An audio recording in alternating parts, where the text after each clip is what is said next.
Bom, o tema de hoje é Igreja Viva e é tirado do livro Na Seara do Mestre, de Vinícius.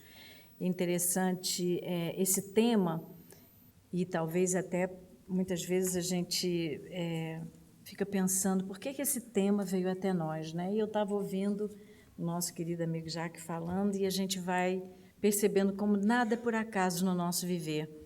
E as memórias vão vindo, vão chegando e nós vamos percebendo o que significa a igreja viva. O que significa estarmos vivendo, convivendo numa igreja viva. E muitos de nós pensamos sempre a igreja, pelo menos foi assim a nossa criação, talvez, né? Que a igreja necessariamente tem que ser num determinado lugar, numa casa espírita, num templo religioso, seja qual for. Quando, na realidade, o Mestre Jesus, na sua simplicidade, deixou bem claro. E aí todos nós conhecemos aquela frase, né? Onde 2 ou 3 estiverem reunidos em meu nome, aqui será a minha igreja. É exatamente o tema de hoje. A igreja viva, ela está onde cada um consegue, de alguma forma, se conectar com o mais alto. E é uma consonância, é um acordo, é um encontro no bem. Onde estivermos atuando no bem, estaremos com uma igreja viva. Não precisamos do espaço físico. O espaço físico existe, sim, até pelos nossos afazeres, o nosso corre-corre. É muito mais fácil estarmos em um determinado espaço do que nos encontrarmos ali ou acolá. Mas, com certeza, quando falarmos principalmente da doutrina espírita, o ali e o acolá não significa necessariamente fixo um espaço. Então, esse tema, ele fala de quê? Do bem próprio. Todo aquele que se dedica a estar sendo melhor a cada momento é um ser que está com a igreja em si. Foi bem colocado, Deus está em vós. E é importante que venhamos a pensar no que seja isso. Não podemos pegar o Evangelho segundo o Espiritismo, e aí nós também estamos nos baseando no capítulo 6, o Cristo Consolador. Aliás, talvez até uma das grandes características de cada palestrante é utilizar as obras básicas do Evangelho segundo o Espiritismo. E é importante isso, aprofundarmos na obra básica para que nós possamos, então, entrar nas obras complementares, até porque nos oferece a oportunidade de entender o que seja o Evangelho do Mestre Jesus. Lembrando que o Evangelho significa boa nova, e a época do Mestre Jesus eram boas notícias. Olha que interessante, né? Quer dizer, as boas notícias trazidas pelo Mestre Jesus para que nós pudéssemos compreender a nossa reencarnação. É a igreja viva. E aí, então, esse texto, ele vai nos trazendo vagarosamente como é importante na doutrina, e é tirado, então, volto a falar do livro Na Seara do Mestre. Se eu não me engano, tem 2 ou 3 que têm nomes mais ou menos parecidos, do mesmo Vinícius, né? Na Seara do Mestre, Nas Pegadas do Mestre e o outro, o terceiro. Bom, enfim, é interessante, são livros muito simples, muito gostosos de ler. Quem tiver a oportunidade, eu sugiro. Então, vamos pensar no capítulo 6 do Evangelho segundo o Espiritismo. O que o Mestre nos fala? Ele diz assim, olha, o jugo é leve. Nós não carregamos nada pesado. Todos os pesos que nós temos são aqueles ou que nós ampliamos ou que não sabemos conviver com eles. Então, o Mestre deixa bem claro, o jugo é leve. No momento em que eu faço um projeto de vida, eu vou construir uma casa, eu faço um projeto de vida. Eu procuro aqueles que poderão me oferecer a parte técnica, o arquiteto, o engenheiro, eles vão me oferecer a parte técnica. Depois disso, eu escolho o que? O material. Depois, quem irá construir, quando a casa estiver pronta, quando que eu estarei apta a adentrar esse lar? Então, quando eu vou construindo vagarosamente, não quer dizer o puxadinho, que antigamente a gente fazia muito lá no Rio de Janeiro, os puxadinhos, né? Não é isso. Até se o puxadinho for planejado, não tem problema.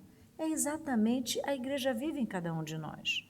Se nós planejarmos o nosso viver e dentro da nossa realidade, com certeza o nosso jugo será leve.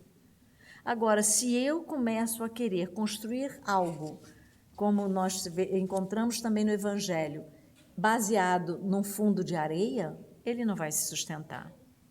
Quando nós desejamos muito mais do que nossas possibilidades permitem, o jugo com certeza será pesado. E esse peso está muito onde? Na nossa consciência, no nosso viver, no nosso momento presente. O que eu estou fazendo agora para encontrar o meu viver? Qual é o meu objetivo? Então, meu jugo é leve, mesmo sabendo que eu prometi lá em cima que eu queria reencarnar numa família de difícil relacionamento, num ambiente de briga, de guerra no Oriente Médio. Eu gostaria... Então, eu faço um planejamento do meu viver. Então, se eu fiz um planejamento do meu viver, é porque eu me sentia apta a vencer todos os desafios daquela encarnação. Então, no capítulo 6 do Cristo Consolador, o primeiro item fala do jugo leve. O jugo leve é exatamente, não coloque mais do que você é capaz.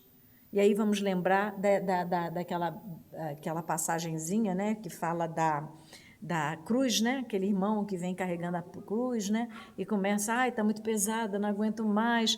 E aí, por favor, tirem um pedaço desse peso. Aí a espiritualidade, respeitando sempre o livre-arbítrio do ser, cortou um pedacinho daquela cruz, né? E ele continuou caminhando, e daqui a pouco não aguento mais, e cada vez ele só reclamando, daqui a pouco, o que aconteceu? O que ele se projetou a carregar ficou pequenininho, só que não era mais possível, com aquele pedaço que ele tinha carregado, transpor as dificuldades da vida, que era um grande abismo que se apresentava à frente, porque aquela cruz era suficiente para servir de trampolim, de ponte para um lado melhor. Então, vamos pensar, o que eu pedi para mim? Eu não sei. Que bom, graças a Deus nós não lembramos. Muitos dizem assim, eu queria tanto saber o que eu fiz no passado. Para quê? Para sofrer? Para sentir dor? Para ter arrependimento? Ou para desejar ser reconhecido, ser valorizado? Então, é importante, sim, que venhamos a entender o que é o jugo leve. E aí, ele passa e diz assim, eu pedirei ao meu Pai para todos aqueles que creem em mim, que conseguem não apenas o ir de pregai, mas o ir de pregai com ações no bem, que encaminhe um novo Consolador, um outro Consolador. Então, Jesus está dizendo, olha, o Evangelho segundo o Espiritismo é exatamente aquele Consolador que Jesus pediu, não o Evangelho apenas, mas todas as obras básicas, que nós pedimos tanto ao Mestre naquela época. Nos mande algo, alguém que nos abrace, que nos receba, que nos console, mas principalmente que nos dê a oportunidade de pensar livremente, analisar livremente, mas não analisar só pensando em você, não. Analisar pensando em todos nós e aí, então, realizar as ações. Era assim que o Mestre Jesus fazia e é assim que nós todos podemos fazer. Por isso que o Mestre deixa bem claro, eu vou pedir ao Pai outro Consolador, o Consolador prometido, que são as obras básicas do Espiritismo. Não estou dizendo que a Bíblia não tem valor. Tem. Nós, espíritas, seguimos a Bíblia. Por quê? Porque nós cremos em todo um passado histórico que faz com que venhamos a ter um alicerce seguro para ultrapassarmos os abismos que nos são apresentados.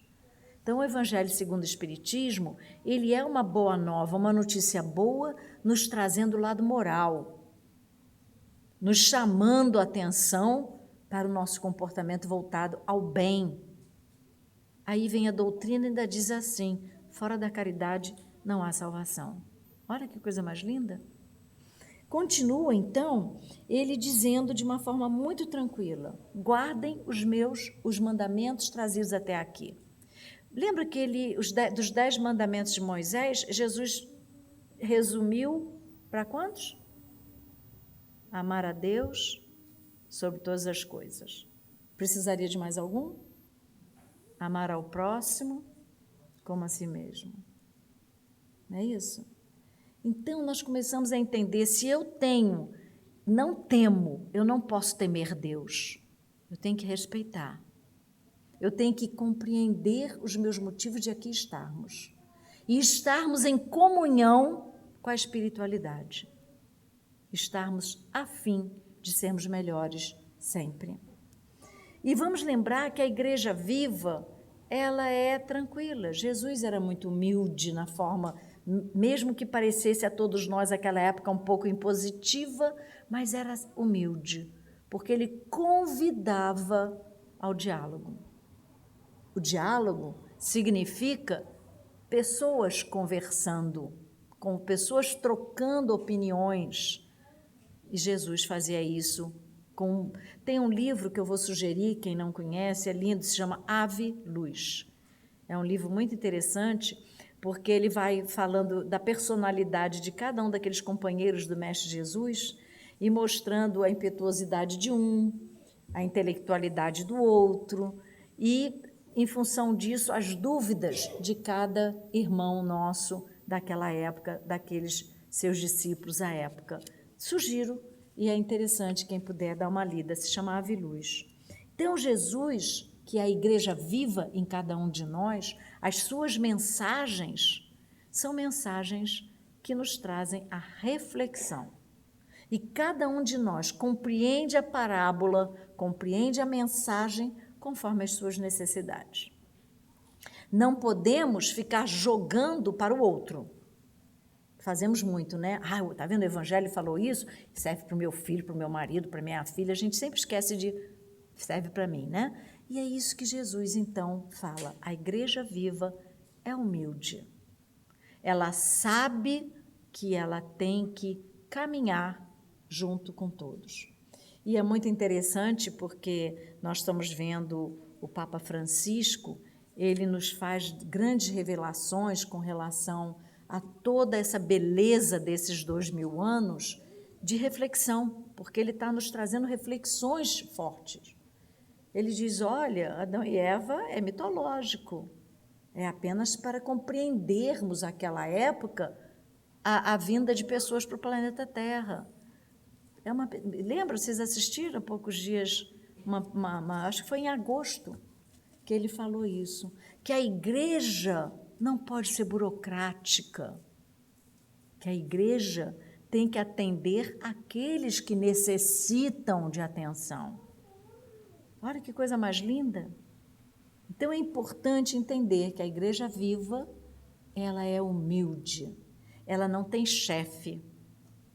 Nós não temos que chegar aqui na comunhão e perguntar quem manda aqui. É Jesus, é Deus nosso Pai. Como mentor espiritual da comunhão espírita é o nosso querido Bezerra de Menezes. Mas ninguém manda, todos nós somos responsáveis pelas nossas ações. Mas nós temos aulinha aqui, ela é graduada. Lógico, é só uma metodologia para que nós possamos caminhar. Mas não significa que tenhamos patrões. Né? Ela não tem alegorias. Temos até os balões aqui. Quando eu entrei, eu falei, poxa, eu estou no céu. Nós temos um dia de festa, mas nós não temos imagens para venerar. Por quê? Porque nós somos crentes na reencarnação. Aquelas imagens foram irmãos que viram, sentiram em épocas remotas. Nós temos hoje a Madre Teresa de Calcutá, que virou uma santa. Para nós, Não precisava ser declarada santa, ela já era, por tudo que ela praticou naquele país, naquele local, naquele ambiente, em Calcutá, na Índia. Então, é isso que é uma igreja viva, é alguém se dedicar com a sua alma, com a sua expressão de sentimento maior no bem. Temos que lembrar que a igreja viva, ela fala de forma a trazer a cada um pouco do senso, da fé, da esperança e da certeza que não estamos sozinhos. Estamos num caminho, muitas vezes, aparentemente dolorido, mas é um caminho que nos dá oportunidade, nos oferece chances de vencermos as nossas vaidades excessivas, as nossas necessidades excessivas. Em momento nenhum, o Mestre Jesus diz, no Evangelho, na Bíblia, que é proibido ser feliz. Em momento nenhum, Jesus diz que não podemos ir às festas. Em momento nenhum, Jesus nos traz proibições com relação ao nosso viver harmônico. O que ele diz é: faça de forma que sua consciência esteja tranquila.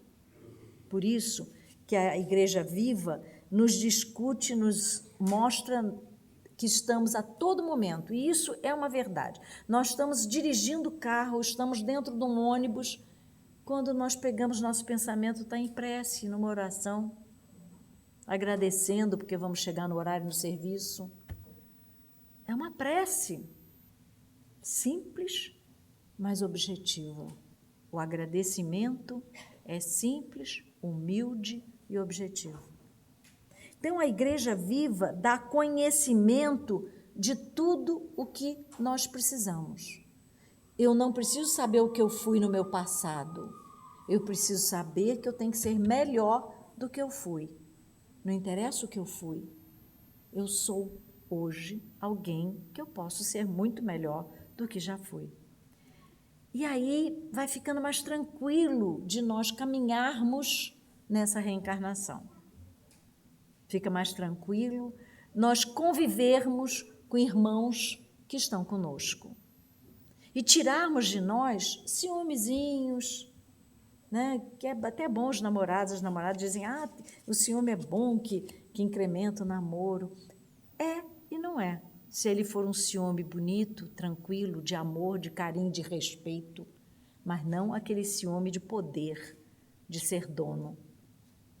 Então, tudo tem que ser trabalhado para que nós tenhamos em nós o Mestre Jesus, a Igreja Viva. Então, o tema, ele vai nos trazer para as obras básicas, principalmente para o Evangelho. Vai nos mostrar a importância de compreendermos a nossa doutrina, de vivenciarmos, no capítulo 6, o Cristo Consolador, essa beleza da doutrina espírita, que não condena, mas orienta. Não quer dizer que a orientação necessariamente tem que ser obedecida por cada um de nós. Cada um tem um caminho a seguir. A orientação, ela é importante, ela nos dá um rumo, mas eu posso ter alguns desvios no meu viver. Mas nada mais do que respeito pelo movimento de cada um, respeito pelo meu movimento em compreender e entender, em praticar, em trabalhar no bem, em modelar a minha personalidade, porque nós nascemos com a nossa personalidade, está no nosso perispírito. Nós viemos lapidar, nós viemos resolver tudo aquilo que deixamos, esquecemos, ou talvez por nossa ignorância não praticamos. A Igreja Viva vai nos falar então da importância do estudo, mas não é só ler.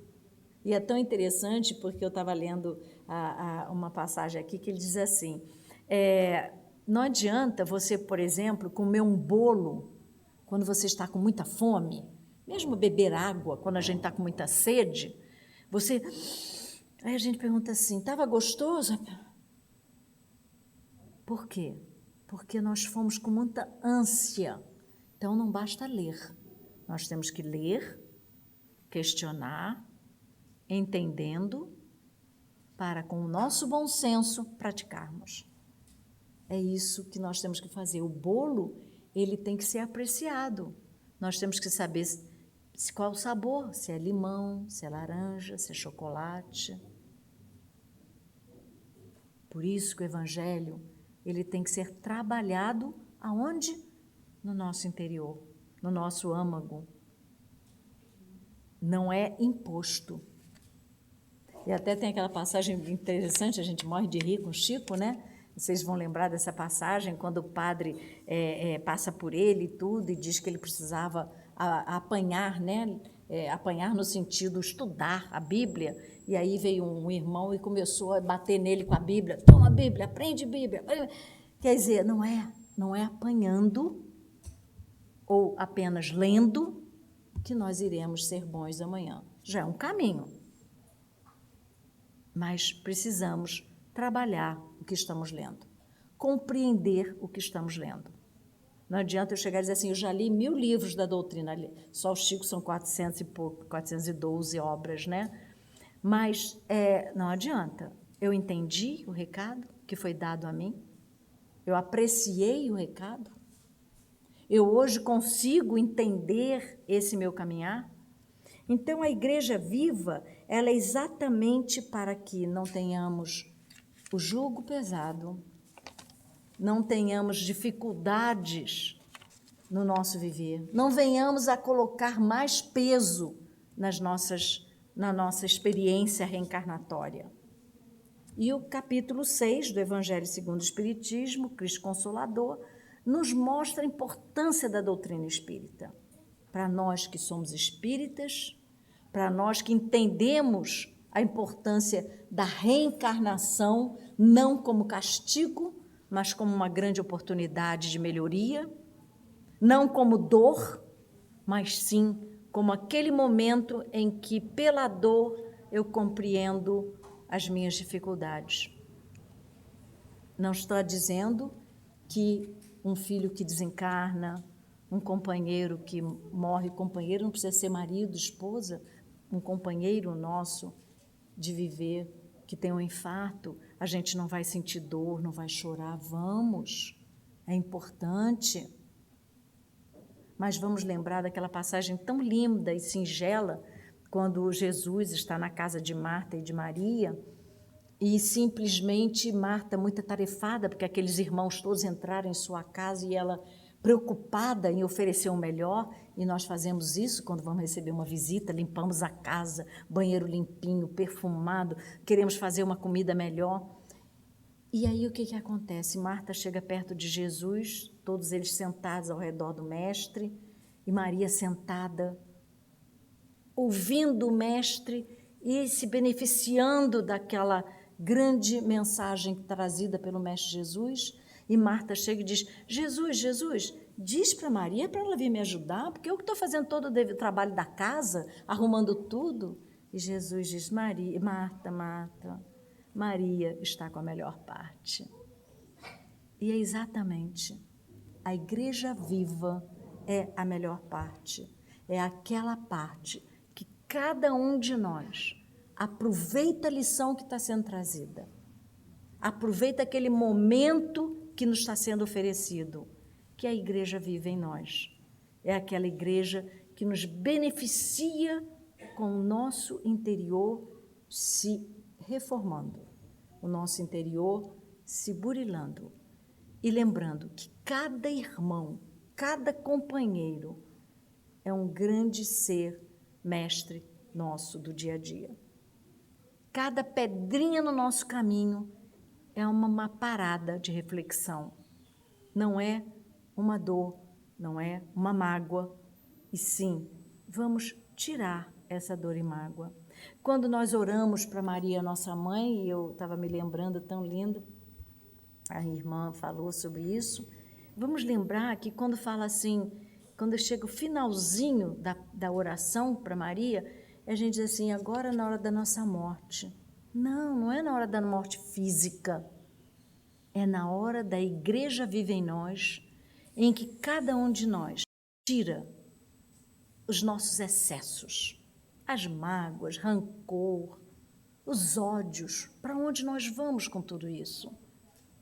Então, quando orarmos para Maria, vamos lembrar que não é a morte física, e sim é a morte dos nossos exageros, dos nossos desequilíbrios, porque nós somos a Igreja Viva. Nós temos o Evangelho do Mestre Jesus, que a cada lição nos traz um conforto, um esclarecimento. E que a boa nova, que é o Evangelho, seja muito bem compreendido, como na época nós entendemos como sendo as boas notícias. E que possamos ter uma boa semana, né? Iniciando hoje, orando sempre pelos nossos irmãos do Oriente, lembrando dos nossos irmãos pelo Brasil afora, que necessitam da nossa oração, da nossa paciência e principalmente do nosso carinho e respeito. Que a paz esteja com todos.